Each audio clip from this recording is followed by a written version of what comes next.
সবাইকে জানাই সরস্বতী পুজোর অনেক শুভেচ্ছা। তো এবারে সরস্বতী পুজোটা আমার একটু আলাদাই কাটছে, মানে অন্যরকমই কাটছে বলতে পারো। তো প্রথমবার আমার সোনায় সরস্বতী পুজো।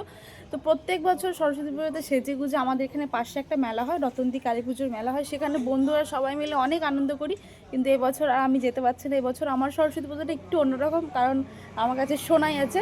তো ভেবেছি কি যে সকাল থেকে ভেবেছি বাড়িতেই থাকবো, কারণ যেহেতু ও ব্রেস্ট ফিড করে, তার জন্য আমি তখন আর ওকে ছেড়ে বেরোতে পারছি না। তো তার জন্য এই পাশের বাড়িতে এক পিসির বাড়িতে পুজো হচ্ছে, সরস্বতী পুজো। তো ভাবলাম একটুখানি রেডি করে ওকে নিয়ে যাই, প্রথমবার সরস্বতী পুজো ও দেখুক। তো তার জন্য একটু রেডি করেছি। দেখো হলুদ হলুদ পরিয়েছিলাম কিন্তু ঘুমিয়ে গেছে। আমি একটু শাড়ি পরলাম তাড়াহুড়ো করে। তো এখন যাচ্ছি পাশের বাড়িতে, ওই টুনি পিসিদের বাড়িতে।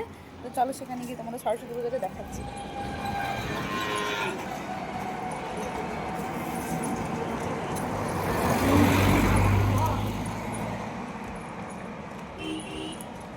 আমাদের বাড়ি পুরো একটা বাড়ির পরে, আমাদের বাড়ির পাশেই পিসির বাড়ি, ওখানেই আমি এসেছি।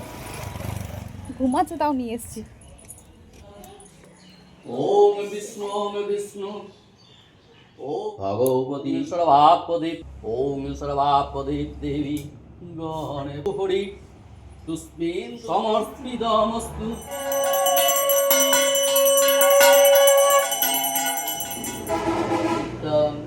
আচর সারে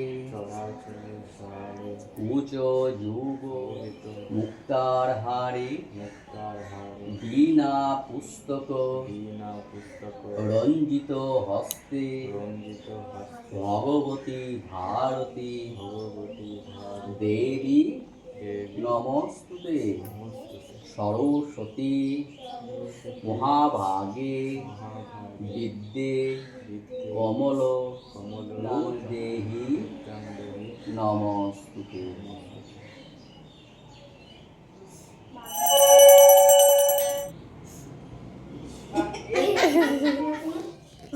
ঘুমিয়ে আছে গো। তুমি সরস্বতী পুজো দেখলে ঘুমিয়ে ঘুমিয়ে? ঘুমিয়ে ঘুমিয়ে দেখলে? ঘুমিয়ে ঘুমিয়ে দেখলে? ঘুমিয়ে ঘুমিয়ে দেখলে?